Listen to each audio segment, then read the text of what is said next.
আসসালামু আলাইকুম। রাজনৈতিক অঙ্গনে কালকে একটা সেরা চমক ছিল। হঠাৎ করেই ৪ থেকে ৫ দিনের মধ্যে নির্বাচনের তারিখ ঘোষণা করবেন প্রধান উপদেষ্টা। এটি বলেছেন মোস্তফা জামাল হায়দার নামে একজন রাজনীতিবিদ, যার সাথে এবং আরও অনেকের সাথে তিনি বৈঠকে ছিলেন কালকে রাতে।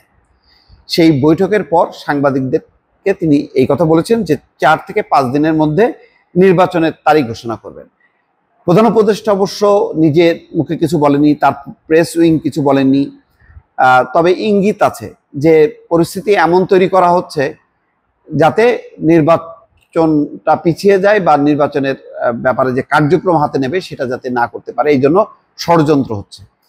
কিন্তু নির্বাচন কবে হবে বা কবে তারিখ ঘোষণা করা হবে এরকম কিন্তু কোনো ইঙ্গিত দেননি মোস্তফা জামাল হায়দার। হঠাৎ করে এই বলাতে রাজনীতিতে একটা চাঞ্চল্য তৈরি হয়েছে। দর্শক কি বলছেন, ৪-৫ দিনের মধ্যে প্রধান উপদেষ্টা অধ্যাপক মোহাম্মদ ইউনূস আগামী জাতীয় সংসদ নির্বাচনের তারিখ ঘোষণা করবেন বলে উল্লেখ করেছেন জাতীয় পার্টির কাজী জাফর অংশের চেয়ারম্যান মোস্তফা জামাল হায়দার।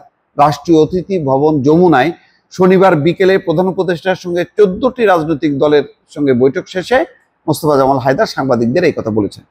তিনি বলেন, প্রধান উপদেষ্টা ক্যাটাগরিক্যালি অর্থাৎ সুস্পষ্টভাবে বলেছেন তিনি আগামী ৪-৫ দিনের মধ্যে নির্বাচনের সময়সীমা তারিখ ঘোষণা করবেন।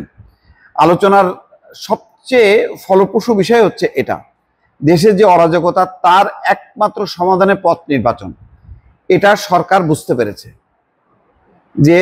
যে অরাজকতা, এটা কিন্তু মির্জা ফখরুল ইসলাম আলমগীর তিনিও কিন্তু একই কথা বলেছেন যে পরিস্থিতি আরো খারাপ হবে, মানে যত দিন যাবে খারাপ হবে। সুতরাং নির্বাচনটাই হচ্ছে সমাধানের পথ। নির্বাচনের একটা যখন নাকি ঘোষণা হবে তখন সকল রাজনৈতিক দল নির্বাচনমুখী হবে। আইন শৃঙ্খলা রক্ষাকারী বাহিনী তখন সেটি যাতে সুষ্ঠুভাবে হয় তার জন্য সর্বব্যাপক প্রচেষ্টা গ্রহণ করবে এবং একটা নির্বাচিত রাজনৈতিক সরকার আসলে আপাতত এই অরাজকতার হাত থেকে রক্ষা পাবে। জাতীয় পার্টির এই নেতা বলছেন, এর চেয়ে আনন্দের বার্তা আর কিছু হতে পারে না। নৈরাজ্যের সমাধান করবে নির্বাচন, নির্বাচনের মাধ্যমে অনেক সমস্যার সমাধান হবে।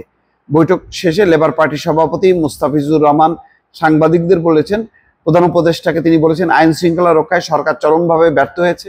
দেশের প্রধান সমস্যা আইন শৃঙ্খলার অবনতি, আর কোন অভিযান চালালে পরিস্থিতি নিয়ন্ত্রণ হবে। জাতীয় গণফ্রন্টের আমিনুল হক টিপু বিশ্বাস বলেন, আগামী ফেব্রুয়ারির মধ্যে নির্বাচন দেওয়ার কথা বলেছেন বৈঠকে।